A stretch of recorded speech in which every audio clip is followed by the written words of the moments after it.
Welcome into a Thursday edition of Locked On Crossover. I'm Locked On Vols host Eric Cain with Locked On Kentucky host Lance Dawe and Tennessee and Kentucky. Saturday, 7 o'clock Eastern Time. It's going to be in Lexington at Kroger Field, and the game will be televised on ESPN.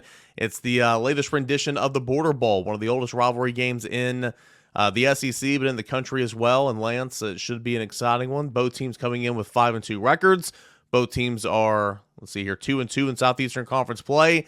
And Kentucky coming off a bye week. Kind of what are the main, kind of what's your feel a little bit of Kentucky so far this season, Lance? Well, I think right now Kentucky's kind of in a state of they've been punched in the gut after a really, really solid start to the season, albeit against pretty bad competition.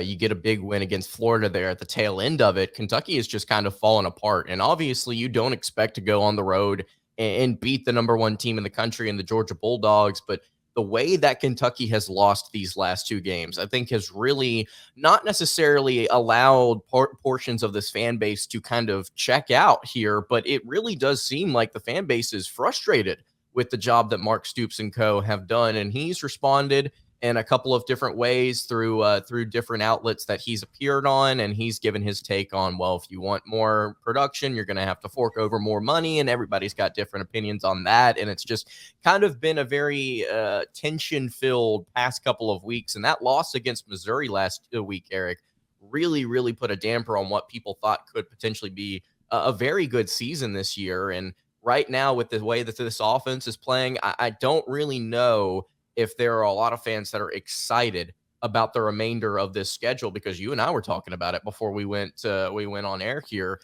Kentucky's got a pretty difficult slate to go, and ESPN's FPI predicts us to lose out. So right now, things not looking good, not looking positive, at least for the Kentucky Wildcats and their fan base. Real quick sidebar, and I know this probably isn't fair to do on a crossover, but what were your take? What was your opinion on Mark Stoops kind of lobbying for NIL there in his coach's show after the Georgia loss? I think that it's fair. I mean, I think it's the obvious thing to say is places like Georgia, they invest a lot of money in what they do. They invest a lot of money in recruiting and their staff and the things around that program, and that's kind of what's allowed them to be successful. It's at least one of the major aspects of it, and I think it's fair to say if you want more production, you're going to have to fork over more money, but I think Stoops is comfortable enough in this spot to know that's never going to happen. So he can just say whatever he kind of wants to about it, and nobody's ever going to really do anything. So I think that Stoops is right when he says it. It's not always great to be that blunt, but also at the same time, I think Stoops understands the fact that he coaches at the University of Kentucky, and you are never going to see any sort of major investment that could be comparable to a place like Alabama or Georgia or Ohio State or somewhere like that. You just simply are never going to see it. And so I think the coaching staff, in order to make this a successful program year in and year out, is going to have to recruit well as best they can and then slightly overachieve when it comes to breaking down individual matchups. So I think he's right. It's not always fun to be that blunt and be that just kind of harsh, especially on a local radio show. But you know what? Nobody's ever going to do anything about it. So I think he understands that. Yeah, I'm sure no one's ever going to do anything about it. And for what it's worth, my opinion, again, not worth much to the Locked On Kentucky listeners. I get that. But I just I don't think it's a matter of is he right or wrong for saying it. I just think God, there's just time and a place, man. You get your brains beat in by Georgia. Georgia's a good football team. I get it. And it's 2 days later, you're lobbying for NIL. And then you lose to Missouri. It's yeah, exactly. To me, and I think Stoops is a good coach, but it's Georgia's got good coaches too. They got good players. Don't get me wrong, but Georgia's got good coaches too. I just thought the timing was a little weird. But anyway, back to this matchup. Now that I've pissed off all of your listeners, back to this matchup. For Tennessee, it's really a thing of, can you win on the road? Four of Tennessee's last 5 road games have been losses, dating back to November of 2022, dating back to going to Athens, Georgia, with 2 undefeated teams. Fighting for a chance to go to Atlanta. Going to Columbia, South Carolina. You won a game at Vanderbilt, and then this year going to the Swamp and then going to Alabama. And at least with Alabama last week, Tennessee, had control of the game, led 20-7 at halftime. Things were good. The environment was not much of a factor for them, where it was against Kentucky. And then there was just the second half collapse where officiating was horrible, but you didn't score a point in the second half.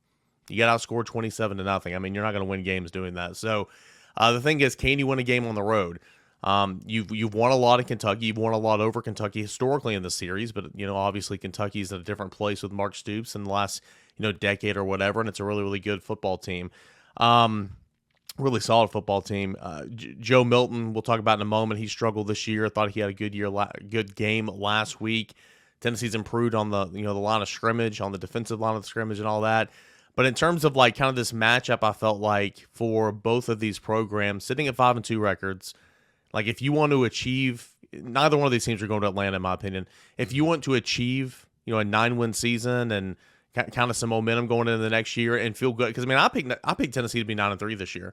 Yeah. So like you got to win this game. You have to win this game. So there's kind of a lot in that regard. I kind of brought up Joe Milton a little bit. Tell me about Devin Leary. I was so high on Devin Leary. I thought he was going to be so great at Kentucky. To this point, it's not happened. He's not been the 2021 Devin Leary. What's been going on there?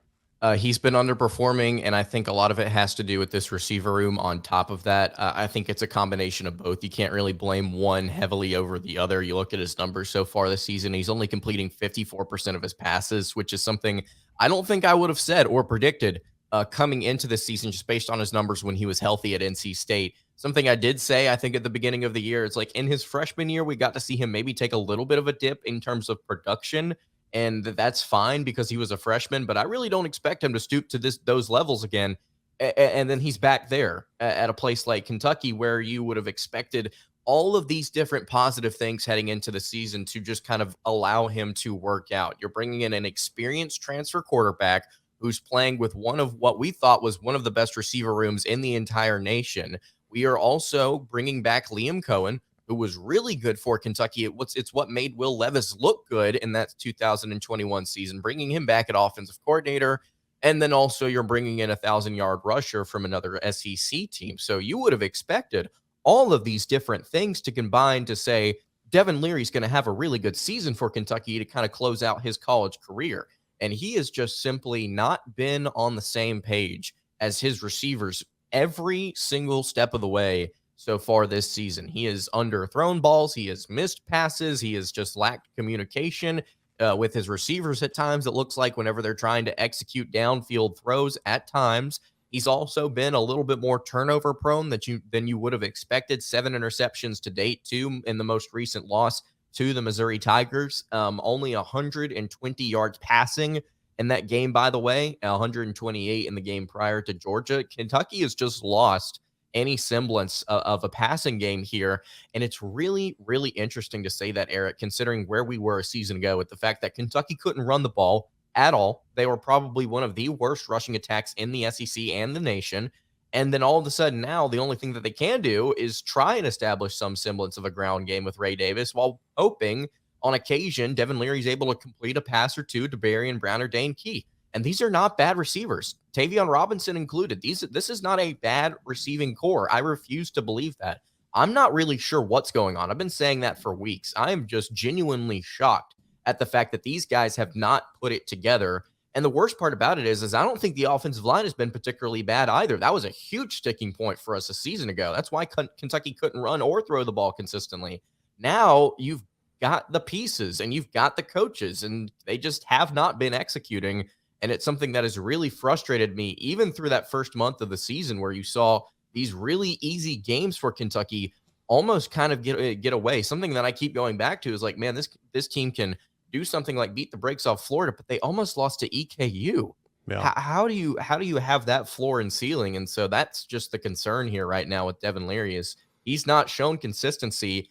I don't think in any of these games so far this season, especially not in these last 3 weeks. In fact, he's yet to eclipse 130 yards passing, like I mentioned. So just confused at the fact that Devin Leary has not worked out, I think is what I would say. You mentioned that offensive line. You're exactly right. 2022 Kentucky, that offensive line gave up 42 sacks. That was second worst in the SEC. So far through 7 games, Kentucky's given up 11 sacks in 2023, so much improvement. Quickly, Joe Milton. I think the biggest thing for Kentucky listeners to understand, if you haven't watched a lot of Tennessee this year, Joe Milton is not Hendon Hooker. Well, no duh, right? Hendon Hooker was a Heisman finalist. You called it bad. In 2022, you said Hendon Hooker was going to be all SEC, and boy, you were spot on. Joe Milton is not Hendon Hooker. Hendon Hooker was elite. Joe Milton has potential. He has the tools and all that, but the consistency, the week after week, I talked about all offseason. Like that's what I want to see from Joe Milton, and we haven't seen that, so far this season. The game plan's changed. Throwing a lot of screens and a lot of lateral games, a lot of at or around the line of scrimmage, and not all that's Joe. You mentioned the receivers. Tennessee's receiver group and I thought it was going to be a strength coming into the season. So far, it's not really been a strength. Patchwork on the offensive line at times. Joe Milton's been off at times. It's the whole operation. Having said that, he against A&M, Tennessee played a near perfect game in every phase except throwing the football. Ran for 232 yards. Defense had just an incredible game, allowed one touchdown. Special teams had a score. Tennessee just couldn't throw the football. Then you go on the road to Alabama, and Joe Milton throws for 2 touchdowns, 175 yards in the first half, and is completing 75% of his passes. Like, who is this man? And so, that just kind of shows you what he's capable of. And what Tennessee did a really great job of last week is making him run the football, calling some design runs, and trying to get him into the flow of the game at 6'5", 235 pounds. And I thought he ran the football so well last week. So that's going to be an added factor for Brad White in that defense for Kentucky. It's going to be Leary against Joe Milton. But the real matchup is going to be Jaylen Wright versus Ray Davis, and we'll hit on that here in just a second here on Locked On Vols and Locked On Kentucky for a Locked On crossover. Do you want to say about our friends over at Prize Picks? Prize Picks is the largest independently owned daily fantasy sports platform in North America. The easiest and most exciting way to play DFS is just you against the numbers. Instead of battling thousands of other players, including pros and sharks, you pick more or less with a 2 to 6 player projection, and the winnings can roll in. I've never had more fun winning 25 times my money this football season. Again, just pick 2 or more players. They'll give you a projection. You just say more or less, and watch those winnings roll in. I encourage you to go to prizepicks.com/lockedoncollege today. And while you're there, use the promo code LockedOnCollege for your first deposit. They're going to give you an instant deposit match up to $100. What that means is if I put in 25, they're going to match me 25. I put in 75, they're going to match me 75, up to $100 at prizepicks.com. prizepicks.com/lockedoncollege. Use that promo code LockedOnCollege.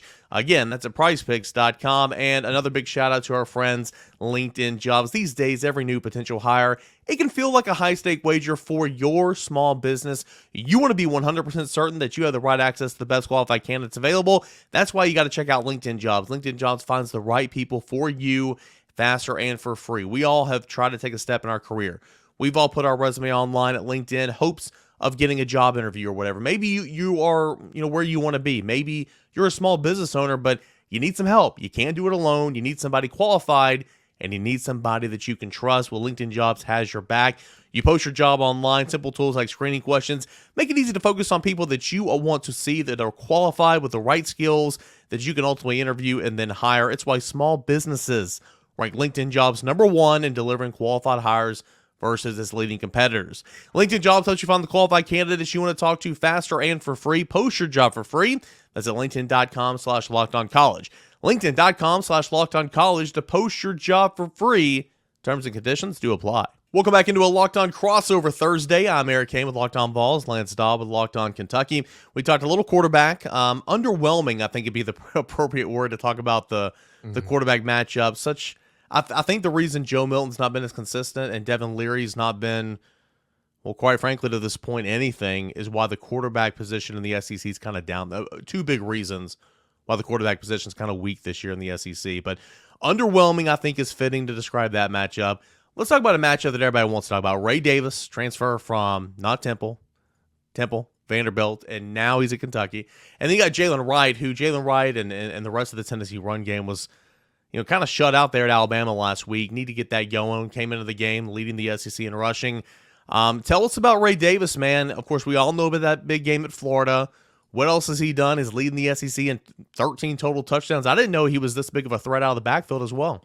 Yeah, I said coming as a receiver as well. Yeah, coming into this season, I said about Ray Davis that I thought he was going to be a productive back. I just didn't know if he was going to be an first team all SEC elite type of guy, because I was excited about the fact that, we got to see him rush for 1,000 yards against Vanderbilt. That's pretty hard to do at that school. But I didn't necessarily know if it was going to translate to world beater over at Kentucky. I thought he was going to be able to get thought he was going to be able to establish himself statistically. I think that game against Florida has really allowed him to boost his numbers. And I'm not saying that he is not what he is. Obviously, he got those rushing yards for a reason. And you look at what he's doing in the receiving game as well, Eric. Almost 200 yards receiving and 5 touchdowns. He's had a receiving touchdown in 3 straight games, albeit against Florida, Georgia, and Missouri, where you've kind of struggled these last 2 weeks. So he's really come on here for the Kentucky Wildcats as one of the best running backs they've had over the past decade or so, and they've had some pretty good running backs here come in through the program. Only 3 games so far this season where he's eclipsed 100 yards rushing. Obviously, that 280 against Florida again has really boosted his numbers. Averaged 6.4 yards per carry and 128 yards on the ground against Missouri last weekend. So he's coming into this game playing pretty well overall this season, averaging 7 yards a carry and 8 touchdowns rushing to go with those 5 through receiving. He's been a very, very productive player. And we talked, Eric, at the beginning of the show about the disappointment with Devin Leary and the disappointment with this receiver room, about how they've just not really clicked. But Ray Davis has been probably the lone true bright spot on this team, at least on this side of the ball here, where you can point to him and say, okay, well, if the offense isn't going, at least Ray Davis is consistently week in and week out. So I've been very, very impressed with what Ray Davis has brought to the table so far this year. And I'm really intrigued to see what he does statistically with a larger SEC sample size, because up until this point, you've played Vanderbilt, Florida, and then the best team in the nation, and then you've Missouri, and he still was able to ball out in that game. So can he continue the streak of just dominating, I think, both on the ground and yards per carry sense? Can he continue to also pick things up in the receiving game? It's going to make him a very valuable NFL prospect, I'll tell you that, if he's able to continue to hold this up here. But Davis has been a very pleasant surprise in a year where the offense has been laying a lot of duds. Yeah, I mean, if you didn't have Davis right now, kind of where would you be? You'd be in trouble. And, I mean, the same could be said at points in times. You know, for Jaylen Wright for Tennessee, the thing about Tennessee's run game, it's not just Jaylen Wright. Now, correct me if I'm wrong here, but, you know, just looking at it on paper, and I've only watched parts of 2 games of Kentucky this year. It's just Ray Davis. Yeah, the run game is just Ray Davis. Now, for Tennessee, they'll play 3 guys. And all 3 of those guys deserving to play. You got Jaylen Wright, who's the workhorse there. He's the first option. Jabari Small, who's been here a decade and does a great job, and he's capable back in this league. And then you'll have Dylan Sampson, who's a younger guy, who actually, you know, was the best of the 3 at Alabama last week. And he's kind of more of the home run hitter, but learning to run between the tackles and all that, and they'll you know, try to throw him the football a little bit as well. But Jaylen Wright leads it, man. And, I mean, I want to say he's, you know, top 3, top 4 in the league in rushing at 593 yards, 91 carries, averaging 6.5 yards per carry. He's had such a good year, only 1 touchdown. Only 1 touchdown for Jaylen Wright, whereas, again, 13 total for Ray Davis this year. But, you know, Jaylen Wright's good, man. He continues to, you know, add some good weight each of the last couple of off seasons. He's explosive. He's got good vision. He runs really hard, and he's really, you know, we heard about it all offseason from guys over there on campus. You know, Jay Wright's having a great offseason. Jay Wright's having a great offseason. And he actually practiced in fall camp this year where he didn't get an opportunity to because of injuries last year. And it's benefited him greatly. And he's coming on and having a strong start to his junior campaign. Again, he ran for 136 yards against Texas A&M that was averaging 84 yards on the ground a game. Yep. Entering that matchup. He ran for 123 yards against South Carolina. He's had a really, really strong start to his junior campaign. So Jaylen Wright's going to be a good one. Jabari Small is going to get a whole lot of run, no pun intended, and of course Dylan Sampson. These defenses, though, as we flip the script a little bit, first I'll say about Tennessee's just quickly. I thought coming into the season for Tennessee offensively, you were going to take a step back. Defensively, you were going to take a step forward. And to this point, I mean, yeah, that's happened.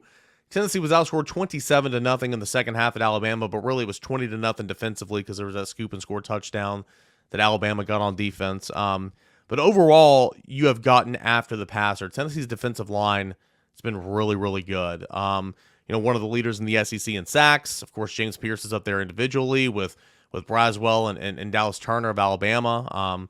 James Pierce is somebody you got to watch out for. Tyler Barron on the other side is somebody you have to watch out for. But also the internal push, the interior push of Amari Thomas, Bryson Eason, guys like that. The defensive line has been really good for Tennessee, and it's freed up that back end where the secondary was always the biggest question, and the secondary was the butt of all jokes last year. Guys like Kamal Haddon's played really good cornerback this year. Even Jalen McCullough, Wesley Walker at safety. They've been freed up to go and make more plays. And again, I love football because, again, it's all tied together. And the defensive line plays well, gets after the quarterback with 4 men, frees up the back end. So, Tennessee is taking a step defensively. Well, this is going to be an in-the-box game. Run fits are going to be key. Safeties, cornerback setting the edge. Everybody's going to have to help out with Ray Davis because there's going to be tight ends. There's going to be H-backs. There's going to be some eye candy. It's going to be one of those in a phone booth type games, and I'm intrigued to see how well the guys in the secondary can help kind of stop that. But Tennessee's defense is taking a step with linebacker Aaron Beasley as well, kind of calling all the shots in the middle. For Kentucky's defense, I think it's been a little bit of a disappointing year so far for Brad White and co. That was a unit that I thought was going to be fine heading into this season, and Kentucky certainly has been able to stop the run. I believe they're top 3 in the conference right now in rushing defense. Tennessee, by the way, top 5 in the SEC in rushing defense as well. So both Jaylen Wright and Ray Davis are going to be put to the test in this matchup. But the thing about Kentucky that drives me insane, Eric, and this is probably one of the most infuriating aspects of football, the inability to get off the field on third down. It drives me nuts whenever a defense is not able to put it into a drive where they have worked for 3 downs or 2 downs, where you have really put the team in a position where, like, all right, it's 3rd and long. It's 3rd and 8. You should be able to get off the field. Oh, there's a crosser over the middle. Linebacker gets beat. 1st down. You barely get it, and then the drive continues. Kentucky has had that happen so many times this season against all sorts of opponents. Kentucky right now, if I'm not mistaken, is 13th in the SEC in opponent 3rd down conversion percentage, just above Vanderbilt. So you know what we're dealing with here. It's not been a phenomenal year for Kentucky. I believe they're in the bottom half of the SEC also in total defense statistically. And I think this really is partially a bit of a scheme issue, while also you point to maybe losing some really talented pieces that have gone on to the NFL at linebacker and at edge over the past couple of seasons. De'Aaron Jackson has been really solid. Maxwell Harrison's been really good as well. He has 5 interceptions on the season for Kentucky out of, I believe, their 11 total takeaways, which is something that they really struggled with a season ago. Trevin Wallace has kind of stepped in and been okay, I think, at times at linebacker. Kentucky's got some different pieces on this defense to where if you've been watching Kentucky football for quite some time, you recognize these names on this defense, but there's not been a whole lot of like phenomenal production, especially from this linebacker group. JJ Weaver, who has been a really good player and person for the University of Kentucky for several seasons now. I believe he is currently 7th or 8th on the team in total tackles. He's just not been producing as much as you would expect him to at this point in the season. So Kentucky right now is dealing with a little bit of a personnel and coaching issue, and it's forced them to kind of be statistically worse than maybe where I would have pegged them to begin this year. So I think Kentucky is somewhat fine, but Tennessee can absolutely pick and choose their spots here in the passing game in this one. Final statistic here for you, Eric. Kentucky right now is 12th in the SEC in opponent completion percentage. And that's an area where, if I'm not mistaken, this Tennessee offense can be a little inconsistent with Joe Milton at the helm. So even though he is much better than where he was early on in his career. So that's an area that concerns me, Eric. That may be the place where I kind of pick and choose this game is Kentucky can't get off the field on 3rd down. Their secondary has been susceptible at different points to the intermediate to short passing game. If Joe Milton can show some consistency, then this game may be wraps midway through the 3rd quarter. It's genuinely the biggest concern for me.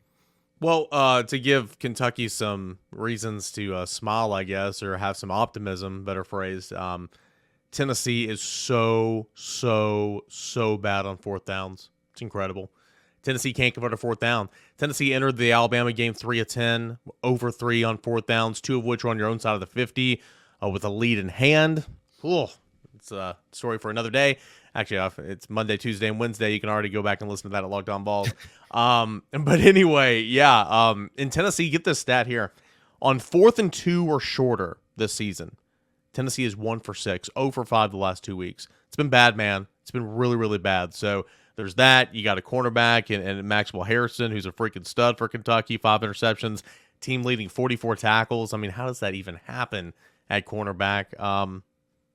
Should be a good one. But again, like I said earlier, Joe Milton had a really good game last week. And so, if you can find some consistency there, then yeah, Tennessee can score some points. All right, we'll get final score predictions, keys to victory, all that and more coming up next as we finish off a Locked On crossover edition with Locked On Vols and Locked On Kentucky. Do you want to tell you about our friends over at FanDuel? You can snap into the NFL season this year with America's #1 sports book. That is FanDuel. Right now, new customers can get $200 in bonus bets guaranteed when you place a $5 bet. Again, $5 bet. You're going to get $200 in bonus bets guaranteed. All you need is a $5 bet. I've been thinking about joining FanDuel. If you've been thinking about joining FanDuel, I've been on FanDuel for a while. There's no better time to get in on all that action because with this NFL season, you can check out the spreads, you can check out the totals, those overs, those unders. But if you're new and thinking about joining FanDuel, I encourage you to check out those player props, individual receptions over under 3 in the hook, maybe passing touchdowns over under 2.5. Maybe receiving yards over under 45, whatever the case is, those are fun and something easy to pay attention to throughout the football game. So you can get those player props, spreads, totals, and more. That's at FanDuel Sportsbook. Visit FanDuel.com/lockedon. That's FanDuel.com/lockedon. One more time, FanDuel.com/lockedon to kick off the NFL season. FanDuel, the official partner of the NFL. Been a fun day on Locked On Crossover. Locked On Vols, I'm Eric Cain. Locked On Kentucky, that's Lance Dawe. We've been discussing the quarterbacks, the defense, the running back matchup. 2 of the better running backs in the SEC, and so it's going to be fun to watch that happen at Kroger Field on Saturday. Let's get into keys to victory. Tennessee is a 3.5-point favorite on the road. The total's at 51.5. We'll do score predictions and all that here in a moment. But Lance, if Kentucky's going to pull off the upset at home, what needs to happen for Kentucky? Yeah, Devin Leary's got to actually do something in this game. I don't know if you know that meme where the guy's just kind of like poking at the rock and it's just like, come on, do something. One of my favorites. At some point, I'm going to tweet out Devin Leary's face on that rock and just be like, all right, dude, you got to find a way to get it done through the air. And I think part of that has to do with this receiving core stepping up. Again, I don't think this receiving core lacks for talent.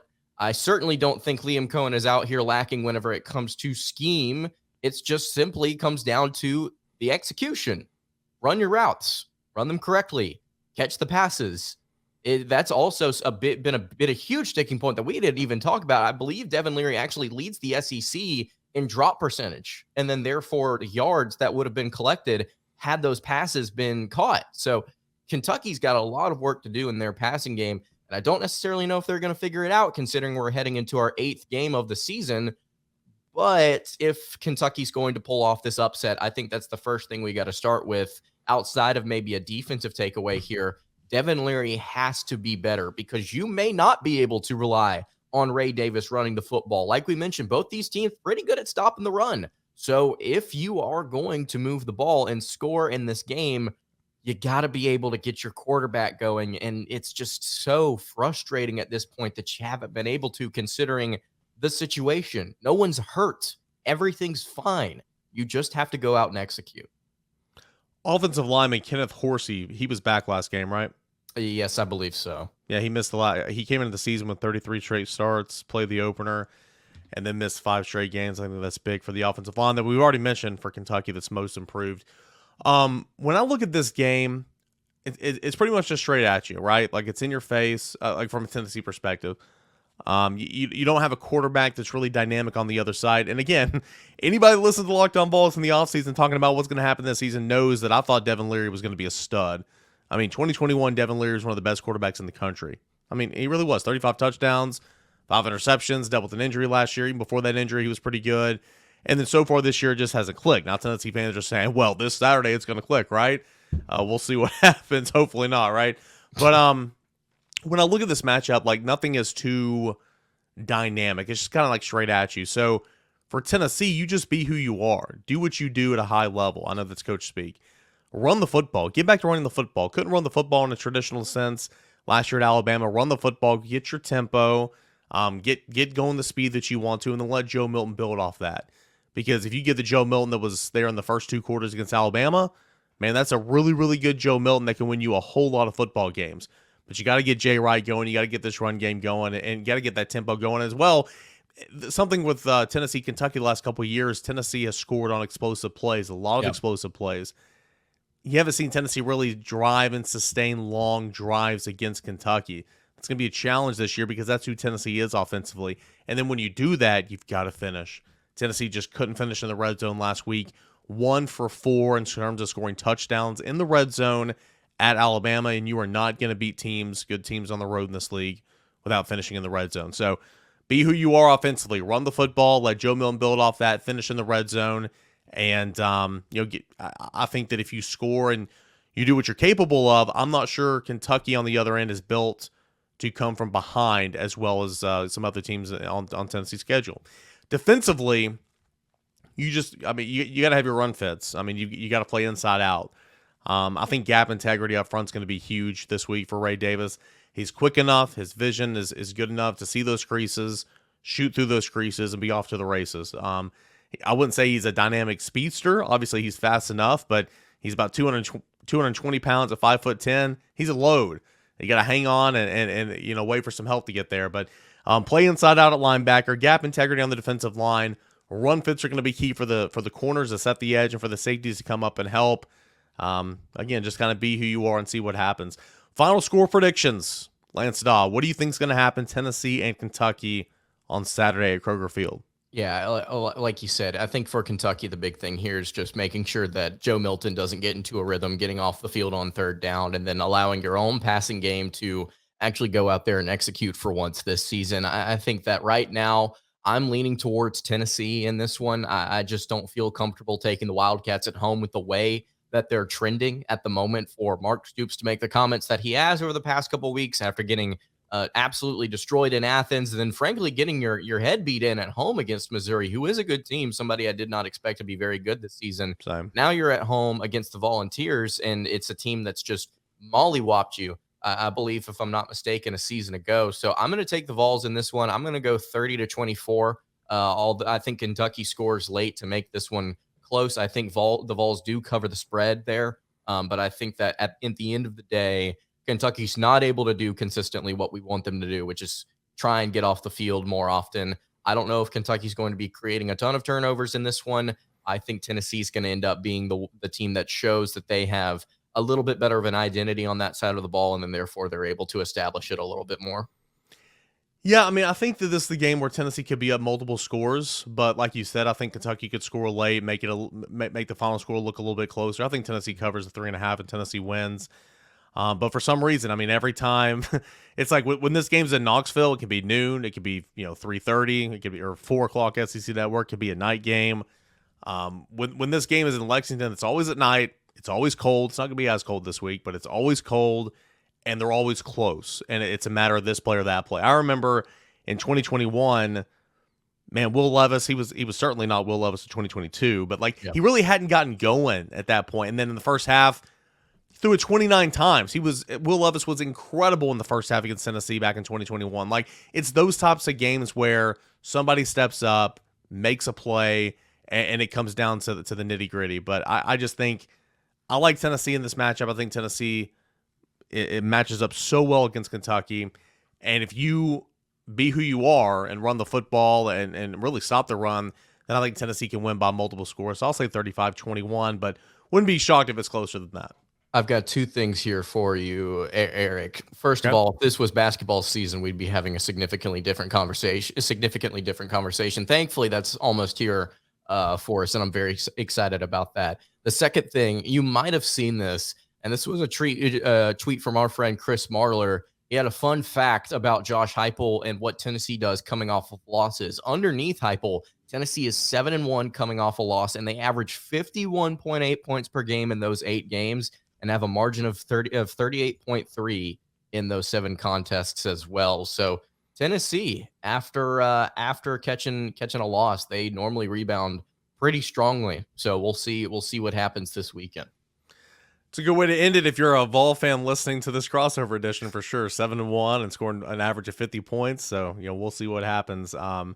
Again, it's always close on the road with Tennessee and Kentucky. So, not expecting anything different. So it should be a great environment at Kroger Field, and we'll see who comes out on top. That is Lance Dawe for Locked On Kentucky. I am Eric Cain for Locked On Vols. You Kentucky fans, if you want to get a Vols perspective before the game, come listen to Locked On Vols. Same with Tennessee fans. You want a Kentucky perspective, go listen to Lance Dawe here on a Friday and Saturday before the game. You have plenty of time to get all the preparation you need for Tennessee and Kentucky. That game's going to be at 7 o'clock on ESPN, and we will both be recapping it all for postcast. And, of course, as the weekend goes on into Monday, we'll recap it from every single angle. Appreciate you guys for listening and watching to this Locked On crossover edition with Locked On Vols and Locked On Kentucky.